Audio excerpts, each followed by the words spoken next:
राजस्थान प्रदेश के जिला चूरू से एक खबर बहुत तेजी के साथ सोशल मीडिया पर वायरल हो रही थी। दरअसल एक घर जो कि जंगल में बना हुआ था, उस घर में किसी भी स्थान पर किसी भी जगह कोई भी कपड़ा रखा होता था, उस कपड़े में अचानक से आग लग जाया करती थी। जैसे ही यह सूचना प्रशासन और पुलिस के पास तक पहुंचती है, तो पुलिस और प्रशासन की नैतिक जिम्मेदारी बनती है कि आखिर माजरा क्या है, क्यों घर में आग लग रही है, क्यों घर के रखे हुए सामानों में आग लग रही है। तो तहसीलदार मौके पर पहुंचते हैं और गांव में बड़ी संख्या में भीड़ लगी हुई थी। गांव ही नहीं बल्कि आसपास के गांव के भी लोग तमाशा देखने के लिए मौके पर आ रहे थे। तांत्रिक भी पहुंच रहे थे यह देखने के लिए कि आखिरकार आग क्यों लग रही है। तभी तहसीलदार मौके पर पहुंचते हैं। तहसीलदार लोगों से बातचीत कर रहे थे कि उनके सामने ही अचानक एक के बाद एक कपड़े में आग लगना शुरू हो जाती है। अब तहसीलदार थोड़े घबरा जाते हैं। गांव वालों के सामने हाथ जोड़कर कहते हैं कि भाई मेरी गलती हो गई। वह कान पकड़ते हैं और कहते हैं कि ठीक है, मैं यहाँ से जाता हूँ। लेकिन तहसीलदार ने गांव वालों से कुछ नहीं बताया।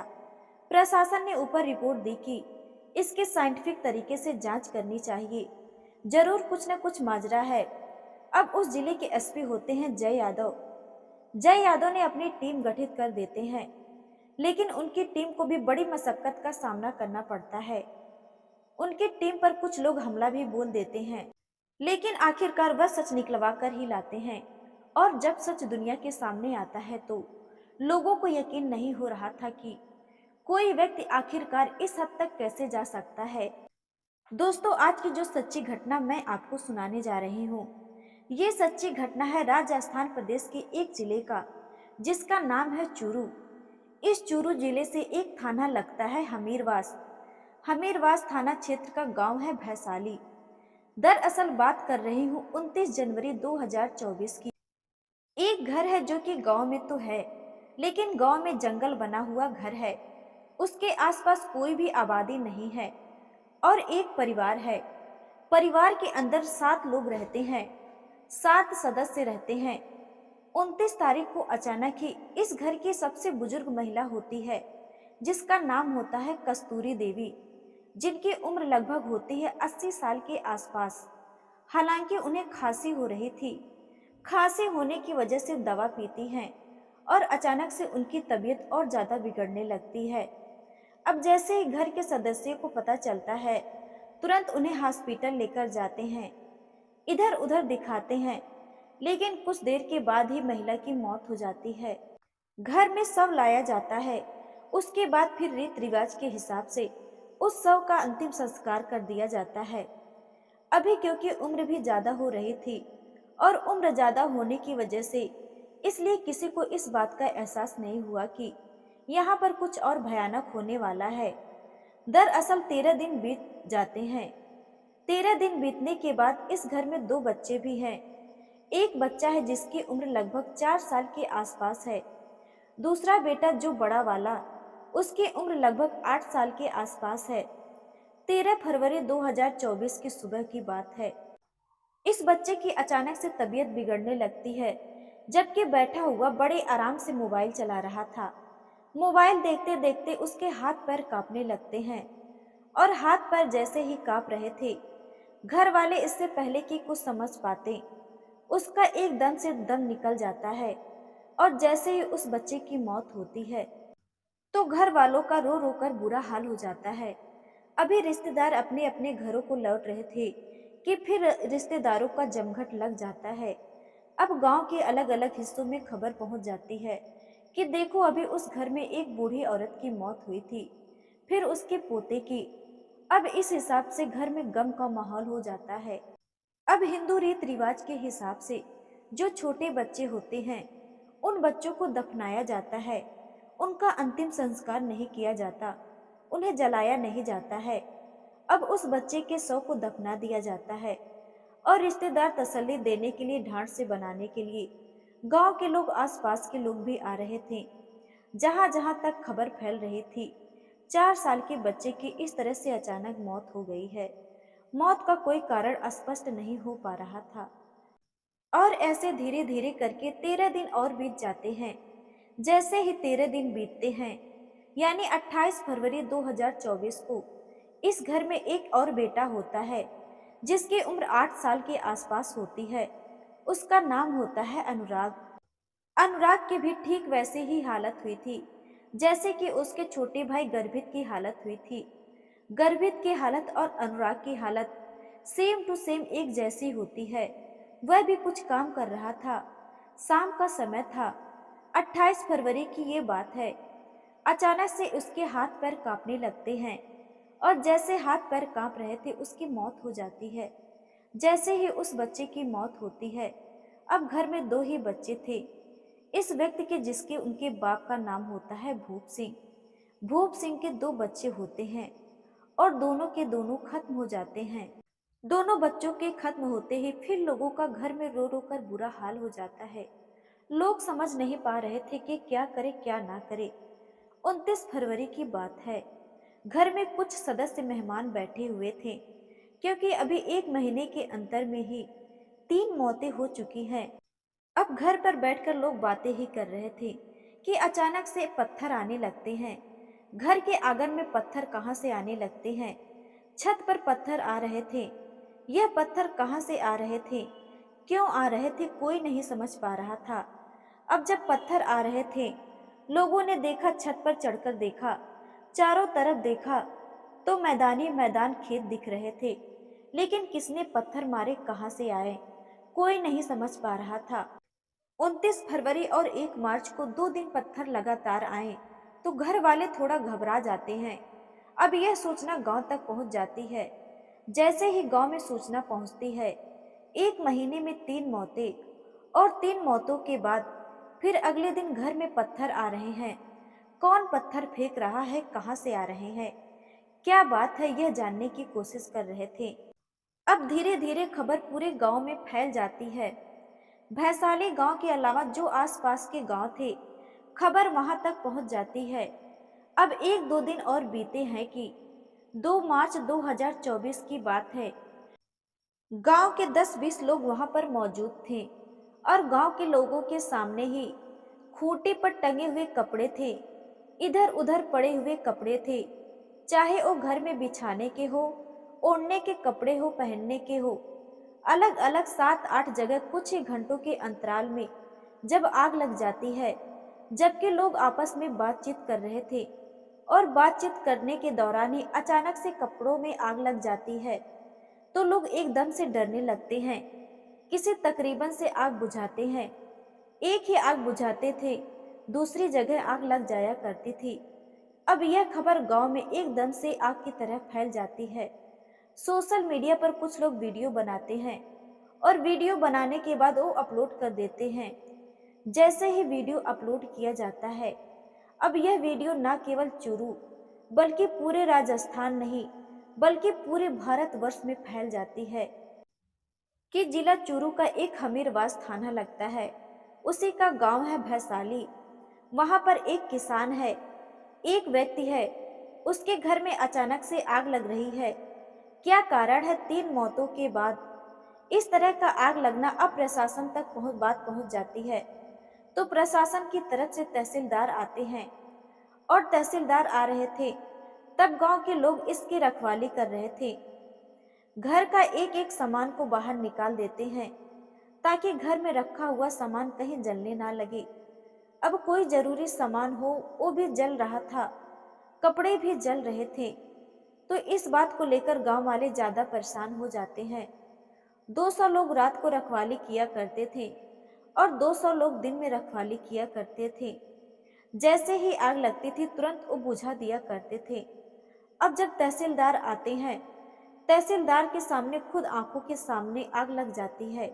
वो खुद भी परेशान हो जाते हैं कि यार ये आग लग क्यों रही है। वह अपनी रिपोर्ट उच्च अधिकारियों को देते हैं। अब यहाँ यानी कि हमीरवास थाने के अध्यक्ष होते हैं मदन लाल विश्रोई। मदन लाल विश्रोई जैसे ही मौके पर पहुंचते हैं, उनकी टीम मौके पर पहुंचती है तो पता चलता है कि गांव वालों को गुस्सा आ जाता है कि किसी बात को लेकर इतना गुस्सा आता है कि गांव वाले इन पर हमला कर देते हैं। अब पुलिस की गाड़ियों की तोड़ फोड़ होती है। यह भी बताया जाता है कि कई पुलिस वालों को भी पीटा जाता है।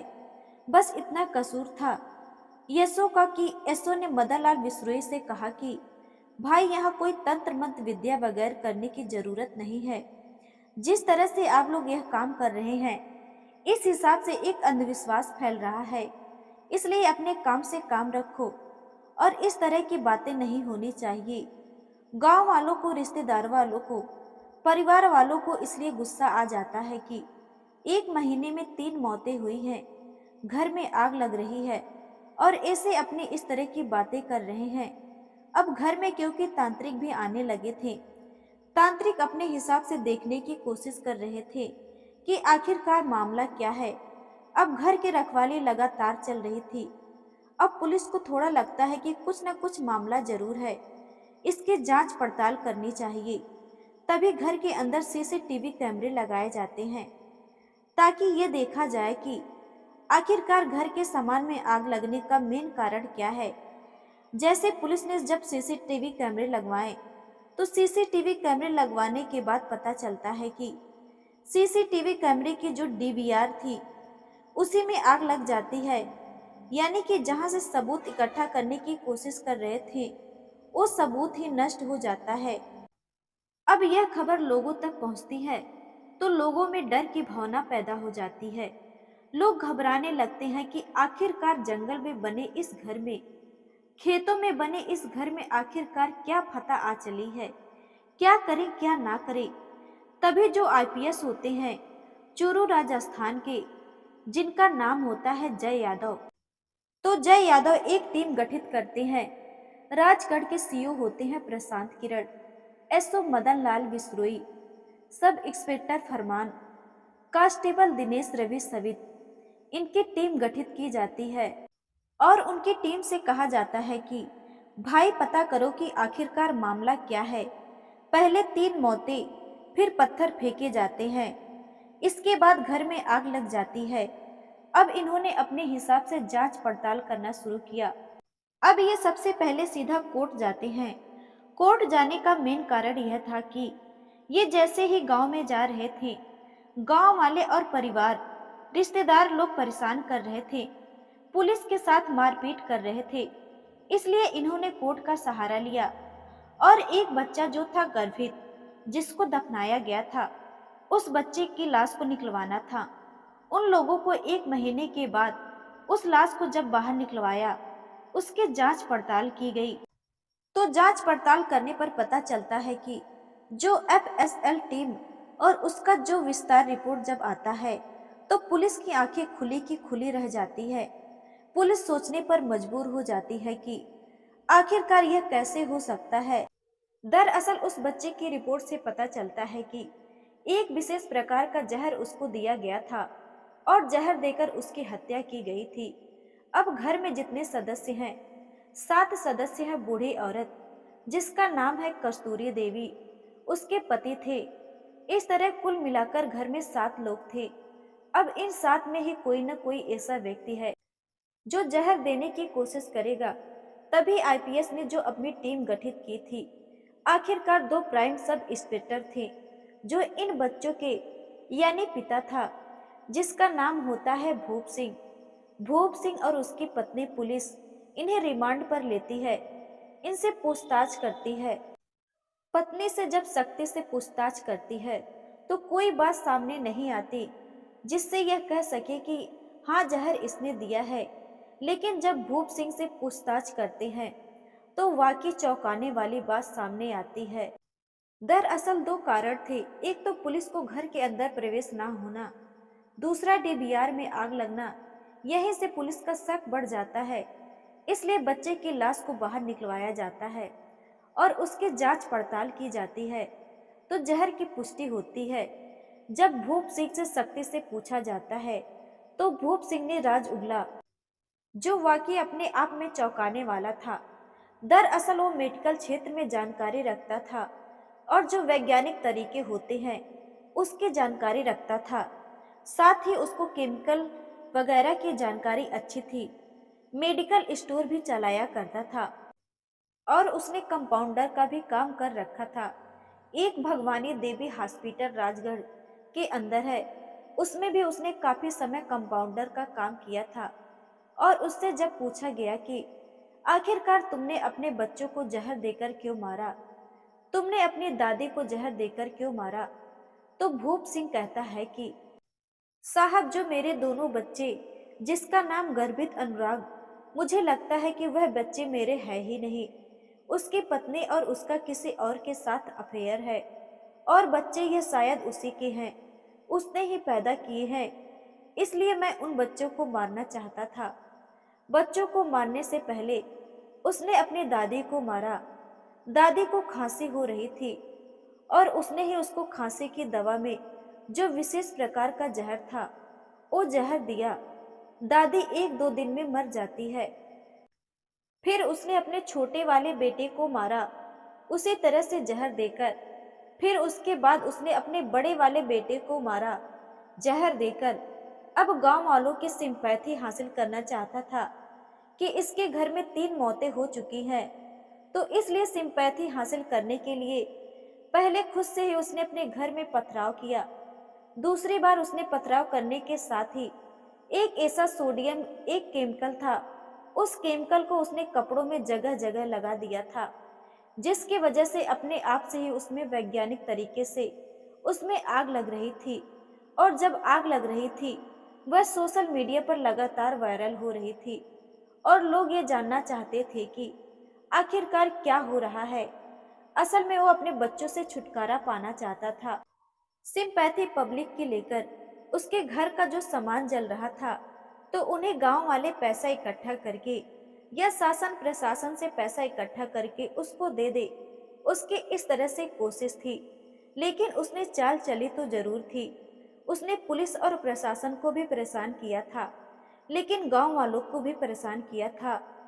200 लोग रात में, 200 लोग दिन में रखवाले किया करते थे, देखने के लिए आखिरकार क्या माजरा है।